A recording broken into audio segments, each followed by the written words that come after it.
Membangun reputasi. Selamat datang di channel Kuliah Kehidupan. Banyak dari kita yang berpikir bahwa alah, reputasi itu gak penting. Kalau aku mau melakukan kebaikan ya biar aku sendiri aja yang tahu. Alright, sampai di sini aja pasti udah banyak yang relate. Tapi realitanya reputasimu adalah hal yang sangat penting. Dan ketika reputasimu jelek, maka orang-orang di lingkunganmu, orang-orang di sekitarmu akan memperlakukanmu dengan jelek juga. Di sini prinsip yang harus kalian gunakan untuk belajar adalah aku membangun dan mempertahankan reputasiku bukan untuk dianggap baik, tapi untuk mempermudah hidupku. Dan itu benar banget.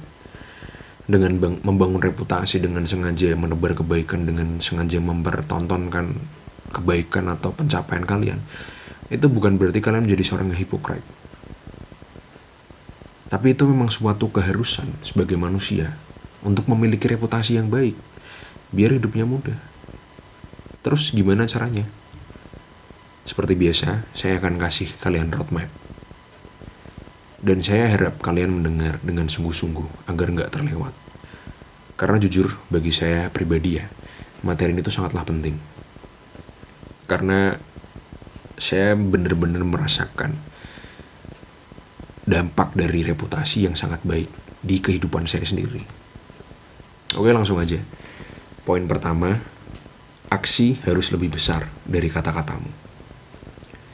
Pasti kalian sering banget dengar kalimat tadi. Dan memang betul bahwa aksimu itu harus lebih besar dari ucapanmu.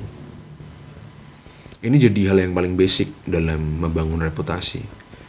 Karena dengan memahami prinsip tersebut, kalian bisa mengurangi bullshit, omong kosong yang keluar dari mulut kalian. Dan jalan untuk membangun reputasi akan jadi lebih mulus. Kedua, jangan pernah membatalkan janjimu. Janji itu hal yang sangat sensitif ya bagi orang-orang. Dan kadang memang sulit untuk kita menepati janji yang sudah kita buat gitu ya. Tapi terkadang memang kondisi gak memungkinkan untuk menepati janji kita. Tapi kalian harus selalu usahakan untuk memenuhi janji yang sudah kalian buat. Maka dari itu, jangan pernah buat janji yang kalian gak bisa tepati. Kalian harus tahu bahwa kalian menepati janji itu gak cuman untuk membantu orang atau membuat orang tersebut terkesan, tapi karena kalian menghormati diri kalian sendiri, sehingga kalian harus memenuhi itu. Jadi, walk the talk. Lakukan apa yang kamu ucapkan. Ketiga, ini skillnya agak advance dan mungkin cenderung manipulatif ya. Tapi ini nggak jahat kok. Jadi poin ketiga tuh kita harus belajar skill yang namanya over deliver. Nah, over deliver ini tuh diawali dengan under promise. Jadi artinya tuh kita sengaja membuat janji yang kita kurang-kurangin. Nah, setelah itu baru kita over deliver atau menepati janji dengan usaha yang melebihi ekspektasi. Contohnya nih ya, misal ada temanmu mau pinjam 10 juta buat bayar UKT-nya. Dia teman dekatmu dan dia nggak tahu mau pinjam sama siapa lagi kan. Dan kamu bisa pinjemin 10 juta. Tapi lebih baik kamu bilang kalau kamu cuma punya 3 atau 5 juta aja. Itu pun kamu harus nyari dulu, katakanlah 2 hari. Nah, setelah 2 hari ini tiba, kamu pinjemin dia 10 juta full sesuai apa yang dia butuhkan.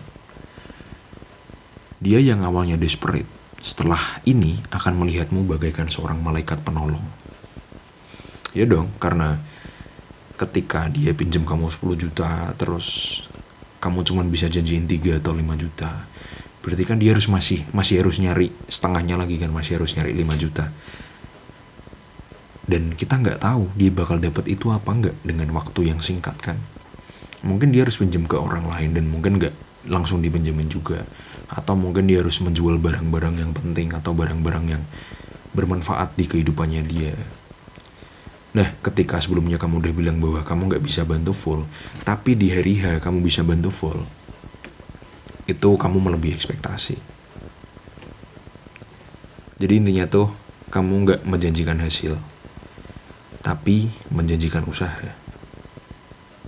Oh ya, dan juga kalau kalian membuat janji nih ya, lebih baik kalian bilang, oke, nanti kita lihat dulu, aku bisa bantu apa enggak. Itu jauh lebih baik daripada kalian bilang, udah aman kalau sama aku, udah gak usah dipikir, pasti selesai, udah pasti aku bantu. Jangan bilang kayak gitu. Keempat, ini juga penting ya, yaitu bantu jika kamu memang bisa bantu. Bedanya tuh ya, tadi kan aku jelasin kalau kita harus menghindari janji yang gak bisa kita buat. Tapi di sini tuh kamu gak cuman hanya menolong orang lain ketika diminta gitu loh. Tapi ketika kamu melihat ada orang kesusahan dan kamu bisa bantu, yang tanpa merugikanmu, bantulah dia. Dengan begini orang-orang melihatmu sebagai pribadi yang mudah mengulurkan tangan secara inisiatif. Tapi kamu juga harus tegas terhadap batasan. Kalian harus selalu dan harus tetap waspada. Hati-hati jangan sampai dimanfaatkan. Kelima dan yang terakhir, kejujuran dan ketegasan.